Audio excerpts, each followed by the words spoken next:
नमस्कार। टीचर भी YouTube channel में आपका एक बार फिर से बहुत बहुत स्वागत है। आपने अभी तक इस चैनल को सब्सक्राइब नहीं किए हैं तो लाल रंग का बटन दबाकर चैनल को सब्सक्राइब कर लें और बगल के घंटा बजा दें ताकि इस चैनल पर जो वीडियो अपलोड हो वह सबसे पहले आप तक पहुंचे। हाँ दोस्तों, लाइक करना नहीं भूलेंगे क्योंकि आपके लाइक करने से ही हमारे मेहनत का फल मिलता है। शिक्षक एवं शिक्षा जगत की खबर पाने के लिए आप हमारे वेबसाइट www.teacharbhi.com से प्राप्त कर सकते हैं। तो आइए जानते हैं इस वक्त शिक्षकों के लिए क्या बड़ी खबर आ रही है।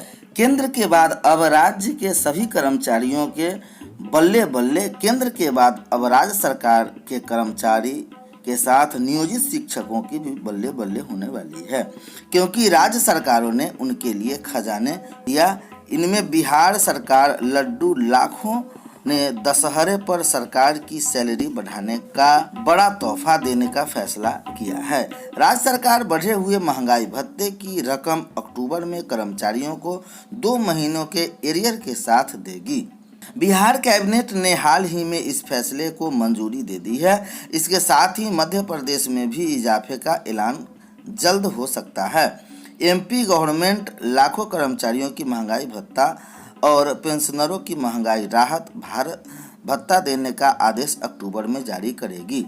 इधर उत्तराखंड में भी महंगाई भत्ते में 11% की बढ़ोतरी का ऐलान का मुंह खोल दशहरे से पहले ही मिलने की ऐलान कर दिया जा सकता है। कैबिनेट ने कर्मचारियों शुक्रवार शाम नोटिफिकेशन कर्मचारी को गया ऐलान जारी कर दिया गया। इसमें अक्टूबर से सरकारी कर्मचारियों की सैलरी बढ़ जाएगी। सरकारी प्रवक्ता के मुताबिक उत्तराखंड के कर्मचारियों को केंद्र के समान डीए अक्टूबर से मिलेगा। इससे राज्य का प्रति माह 150 करोड़ रुपए का भार आएगा। इन राज्य में डीए बढ़ने से 15 लाख से ज्यादा कर्मचारी और पेंशनरों को फायदा होगा। अध्यापक की सेवाकाल में मौत पर वारिस को ग्रेच्युटी पाने का अधिकार हाई कोर्ट ने दिया। प्रयागराज इलाहाबाद हाई कोर्ट ने कहा कि सेवानिवृत्त होने से पहले ही मौत पर अध्यापक के वारिसों को इस आधार पर ग्रेच्युटी देने से इनकार नहीं किया जा सकता है। सेवानिवृत्ति आयु 60 से बढ़ाकर 62 किए जाने के बाद ग्रेच्युटी का विकल्प देने का निर्देश जारी किया गया। विकल्प सेवानिवृत्ति से 1 वर्ष के भीतर देना था, किंतु विकल्प भरने से पहले ही मौत हो गई। ऐसे में ग्रेच्युटी का भुगतान करने से इनकार नहीं किया जा सकता।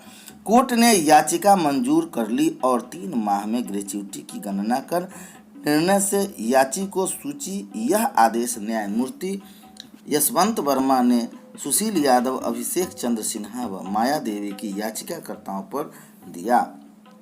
सभी याची बेसिक स्कूल के अध्यापक के वारिस हैं। इनमें यह कहते हैं कि ग्रेच्युटी देने से इनकार कर दिया गया कि अध्यापक ने विकल्प नहीं दिया था।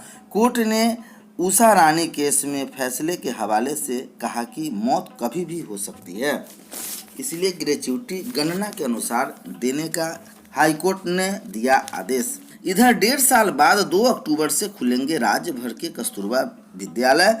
राज्य भर में कस्तूरबा गांधी बालिका विद्यालय केजीबीवी में 1.5 साल बाद घंटी बजेगी। 2 अक्टूबर को महात्मा गांधी की जयंती पर राज्य भर के ऐसे विद्यालयों को कोरोना संकट से उपजे गतिरोध के बाद एक बार फिर से खोलने का निर्णय शिक्षा विभाग ने लिया है। इन विद्यालयों में इस दिन से पठन पाठन आरंभ करने के साथ ही जीबीवी में संचालन सभी हॉस्टल भी खोल दिए जाएंगे ताकि गरीब परिवार से आने वाले नामांकित छात्राएं यहां रहकर पढ़ाई कर सकें। कोरोना के कारण मार्च 2020 से ही सभी कस्तूरबा गांधी बालिका विद्यालय बंद है। केंद्र सरकार द्वारा बिहार में संचालित सभी केजीबीवी को आरंभ करने की हरी झंडी और राज्य सरकार के गृह विभाग द्वारा 4 अगस्त 2021 को दी गई छात्रावासों के संचालन की अनुमति के बाद गांधी जयंती से राज्य के सभी प्रकार टाइप के कस्तूरबा गांधी अब संचालित होंगे। राज्य के सभी 634 केजीबीवी को 2 अक्टूबर से खोले जाने को लेकर सभी डीईओ को निर्देश जारी कर दिया गया है। बिहार शिक्षा परियोजना परिषद के राज्य परियोजना निर्देशक श्रीकांत शास्त्री ने इस बाबत दिशा निर्देश सभी डीईओ को जारी कर दिया है। सभी बालिकाओं को स्वास्थ्य जांच के बाद ही प्रवेश जारी। निर्देश में मुताबिक सभी संबंधित विद्यालयों के हॉस्टलों के कमरों की सफाई तथा सैनिटाइजेशन होगा। सभी बालिकाओं के स्वास्थ्य जांच के बाद छात्रावास में प्रवेश मिलेगा। अभी स्वास्थ्य बालिकाएं ही छात्रावास में रहेंगी। सर्दी खांसी बुखार से ग्रस्त होने वाली नहीं रहेंगी। जहां तहां थूकने की मनाही होगी। छात्रावासों के अंदर कर्मियों व बालिकाओं को छोड़ अन्य किसी का प्रवेश वर्जित रहेगा। छात्राओं के लिए सिंगल बेड की होगी खरीद। केजीबीवी छात्राओं में पिछले 3 शैक्षणिक सत्रों में दी गई राशि चौकी, पंखा, अलमारी, इन्वर्टर, टेबल कुर्सी आदि की खरीद नहीं होने के कारण लैप्स हो गई थी। मौजूदा आधारभूत संरचना में छात्रावासों में सभी छात्रों के लिए सिंगल बेड उपलब्ध नहीं है। बीईपी निर्देशक ने सभी डीईओ को निर्देश दिया कि निर्धारित संख्या में सिंगल बेड चौकी की खरीद की जाए, जिससे सामाजिक दूरी का पालन हो सके और हर छात्र को अलग चौकी मिले। इसके लिए विद्यालयों को 2 लाख रुपए से आवश्यक संसाधन के क्रय की छूट दी गई है। 67,600 छात्राओं ने नामांकन की क्षमता। बिहार में 3 प्रकार की केजीबीवी संचालित है, जिसमें 67,600 छात्राओं के नामांकन की क्षमता है। पहले प्रकार टाइप 1 कक्षा 6 से 8 के 443 विद्यालय के प्रति विद्यालय 100 के हिसाब से 44,300। टाइप 3 की 6 से 8 50 विद्यालय में 5,000। इसी टाइप की कक्षा 6 से 12 तक प्रति स्कूल 200 के हिसाब से 42 विद्यालयों में 4,000, 8,400 और टाइप 4 में 99 केजीबीवी में हर में 100 के मुताबिक 9,900 छात्राओं के नामांकन की क्षमता है। केंद्र ने दी स्वीकृति। जांच के बाद ही छात्रावास में प्रवेश की इजाजत। कोरोना के कारण मार्च 2020 से ही बंद कस्तूरबा गांधी। पहला चरण का मतगणना आज 65.5% हुई वोटिंग। इंतजार खत्म। 151 पंचायतों के उम्मीदवारों के भाग्य का होगा फैसला। सुबह 8 बजे शुरू होगी मतगणना, तैयारी पूरी।